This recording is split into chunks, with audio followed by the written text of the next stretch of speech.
মৌলভী আর দেরি করলেন না, সেই পানির কিছু অংশ তার দিকে ছিটিয়ে দিলেন। মুহূর্তেই যুবকের চেহারাটা বিকৃত হয়ে গেল, তার সুন্দর রূপ মুহূর্তেই জ্বলে উঠল, আগুনের মতো তপ্ত চিৎকার তুলে সে অদৃশ্য হয়ে গেল। মৌলভী সাহেব, দয়া করে আজকেই চলেন।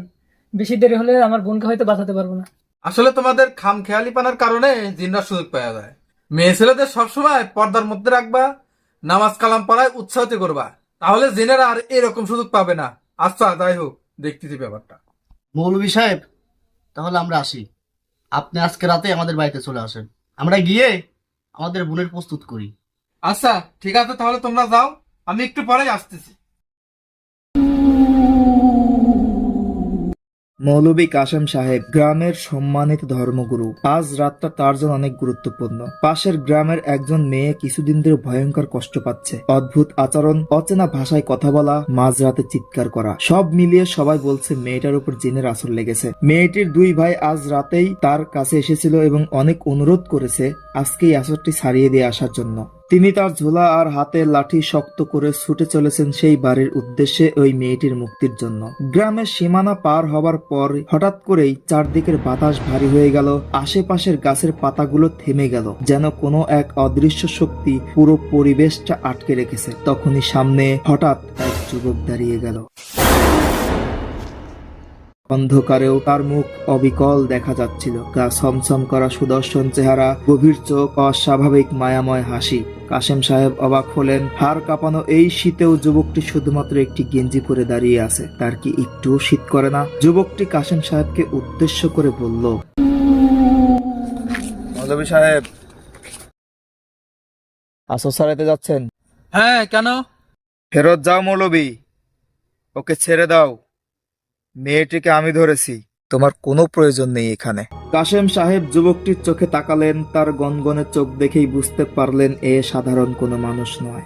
কাশেম সাহেব সেই যুবককে উদ্দেশ্য করে বললেন, এই দুনিয়ার কেউ হলে সরো আমার পথ থেকে, না হলে আল্লাহর কসম আমি তোমাকে দগ্ধ করে দিব। যুবকটি হেসে উঠল। সেই হাসিতে ভয়ঙ্কর এক শীতলতা, চারপাশের পরিবেশ প্রতিধ্বনি হতে লাগলো তার সেই হাসিতে। যুবক কাশেম সাহেবকে উদ্দেশ্য করে বলল, তুমি আমাকে ভয় দেখাবে? তোমার আয়াত, তোমার দোয়া, এসব কি পারবে আমাকে সরাতে? মৌলভী বিন্দুমাত্র বিচলিত হলেন না, তার ঝোলা থেকে পানির বোতল বের করলেন। তারপর সেখান থেকে কিছু পানি বের করে তাতে কিছু দোয়া পরে সেই যুবককে উদ্দেশ্য করে কাশেম সাহেব বললেন, এটা শুধু পানি নয়, এই জগতের সবচেয়ে শক্তিশালী অস্ত্র। আল্লাহর নামে আমি তোমাকে সাবধান করছি, সরে দাঁড়াও। যুবক এবার মুখ শক্ত করলো, তার চোখের ভিতরে লালচে আভা জলজল করতে লাগলো, কিন্তু সে সরলো না। মৌলভী আর দেরি করলেন না, সেই পানির কিছু অংশ তার দিকে ছিটিয়ে দিলেন। মুহূর্তেই যুবকের চেহারাটা বিকৃত হয়ে গেল, তার সুন্দর রূপ মুহূর্তেই জ্বলে উঠল, আগুনের মতো তপ্ত চিৎকার তুলে সে অদৃশ্য হয়ে গেল।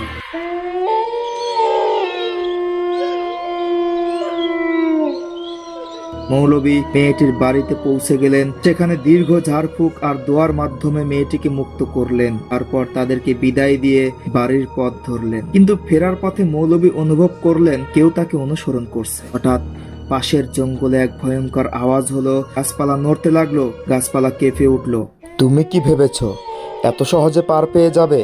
আমার সাথে যুদ্ধ করে কেউ অক্ষত থাকতে পারে না।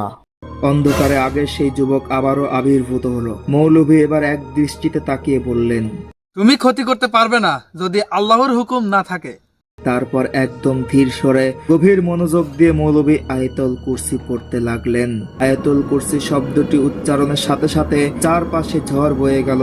যুবকটা এক মুহূর্তের জন্য থমকে গেল, তার দেহ থেকে ধোঁয়ার মতো কিছু উঠতে লাগলো। সে এক চিৎকার দিয়ে মাটিতে পড়ে গেল। মুহূর্তেই সে দৃশ্য হয়ে গেল। মৌলভী ধীরে ধীরে হাঁটতে শুরু করলেন। চারপাশের পরিবেশ আবারও শান্ত হয়ে এলো, কিন্তু তিনি জানতেন এই লড়াই এখানেই শেষ হয়নি, কারণ অদৃশ্য দুনিয়ার প্রতিশোধের খেলা কখনোই শেষ হয় না।